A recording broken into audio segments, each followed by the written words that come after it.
Hey guys, welcome back to my new blog. ಈ ಬ್ಲಾಗ್ದಾಗ ಏನು ಹೇಳಕ್ಕೆ ಇಷ್ಟಪಡ್ತೀನಿ ಅಂದ್ರೆ, ನಾವು ರಸಮಂಜರಿ ನೋಡಕ್ಕೆ ಹೋಗ್ಬೇಕಂತಂದು ಅದು 10 ಗಂಟೆಗೆ ಚಾಲು ಆಕೈತೆ ಅಂತಂದು ನಾವು ಹೋಗಿದ್ದೀವಿ ರೀ. ಅಲ್ಲೇನಾಗ್ಬಿಟ್ಟೈತಂದ್ರೆ ನಾವು ಹೋದ್ವಿ, ರಸಮಂಜರಿ ಎಲ್ಲ ಮುಗೀತು. ಮುಗ್ಯಾನ ಅಲ್ಲಿ ನಾಟಕಕ್ಕೆ ಹೋಗ್ಬೇಕಂತ ಮಾಡಿದ್ರಿ. ನಾಟಕನೂ ಚಾಲು ಆಗಿತ್ತು ರೀ 9ಕ್ಕೆ.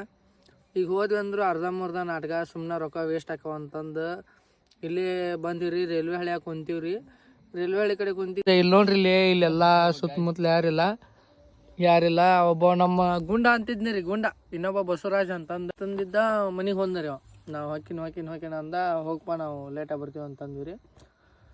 ಅನಂತಲೇ ಏನಾಯ್ತು, ಈಗ ಇಲ್ಲೇ ಮಕ್ಕೊಂದೀವಿ ರೀ. ಈಗ ನಿಂತು ಬರೋ ಮಟ್ಟ ಕುಂದಿರ್ತೀವಿ ರೀ 3 ಗಂಟೆ ಮಟ್ಟ. ಮತ್ತೆ ಏನು ಮಾಡೋದು, ಜಾಗ ಮಾಡ್ಬೇಕು. ಈಗ ಅದಕ್ಕೆ ನಿಮ್ಗೆ ಬೆಳಗ್ಗೆ ಸಿಗ್ತೀನಿ ರೀ. ನಿಮಗೆ ನನ್ನ ಬ್ಲಾಗ್ ಇಷ್ಟ ಆದ್ರೆ ಲೈಕ್ ಮಾಡಿ, ಶೇರ್ ಮಾಡಿ, ಕಮೆಂಟ್ ಮಾಡಿ, ಸಬ್ಸ್ಕ್ರೈಬ್ ಮಾಡಿರಿ. Thank you.